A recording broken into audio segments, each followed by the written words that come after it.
আসসালামু আলাইকুম, কি অবস্থা সবার? আশা করি সবাই অনেক অনেক ভালো আছেন। তো আজকে হচ্ছে ফ্রাইডে। আমি কিছু কথা শেয়ার করবো আপনাদের সাথে যে বর্তমান সৌদির পরিস্থিতি। আমি বেশিরভাগ ভিডিওতে বলে থাকি যে বর্তমান সৌদির পরিস্থিতি খুবই খারাপ, খুবই ভয়ানক একটা অবস্থা, কাজ নাই বললেই চলে।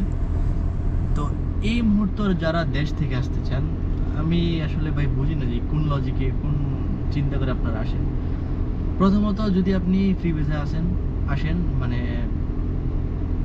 কোনো ছাড়া, এই কি বলে, আসার পর একটা কাজ মিলবে এমন কোনো কোম্পানি ছাড়া, তাইলে আপনার পস্তাইতে হবে। দ্বিতীয়ত হচ্ছে, যারা কোম্পানি ভিসা আসেন আর কি এখন, তো তাদের, হ্যাঁ, তাদেরকে পস্তাইতে হয়, কারণ বেশিরভাগ কোম্পানিগুলো এখন ওই কি বলে,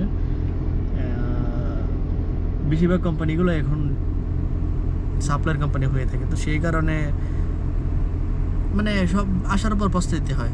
তো আমি মানে আপনাদেরকে এটাই রিকোয়েস্ট করবো যে যদি বিদেশে আসতে চান তাহলে অন্য দেশে ট্রাই করেন, কারণ এখানে এত পরিমাণ বাঙালি, আপনি যেখানেই যান না কেন, মানে শতকরা শতকরা কত 40% বা 30% ধরা যায় যে বাঙালি আছে সব জায়গায়।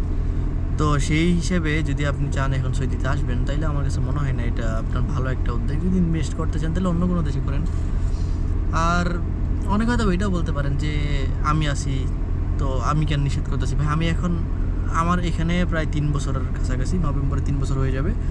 তো আমার একটা ভালো একটা এক্সপিরিয়েন্স থেকে আমি বলছি যে আমি যতটুকু আমার এক্সপিরিয়েন্স আছে, আমি যতটুকু জানি, ওই হিসেবে 3 বছর আগে থেকে হিসাব করলে তাইলে এটা ঠিক আছে। কিন্তু আপনি এখন এসে আমার 3 বছর আগের এক্সপিরিয়েন্স বা সব কিছু নিতে পারবেন না একসাথে। তো সেই হিসেবে আমি না করব যে মানে সৌদিতে একদম আইসেন না, অন্য জায়গায় ট্রাই করেন ভাই। যদি আপনার জীবন থেকে অনেকগুলো বছর লস করতে না আসেন, তাহলে অবশ্যই সৌদি আইসেন না। তো এই ছিল আমার ভিডিওতে একটা কথা। তো আশা করি সবাই সাপোর্ট করবেন আমাকে, সবাই আমার ভিডিওগুলো ভালো লাগলে শেয়ার দিবেন, লাইক দিবেন, আর ইউটিউব থেকে দেখলে অবশ্যই সাবস্ক্রাইব করবেন। তো সব ভালো থাকবেন সবাই, ধন্যবাদ, আসসালামু আলাইকুম।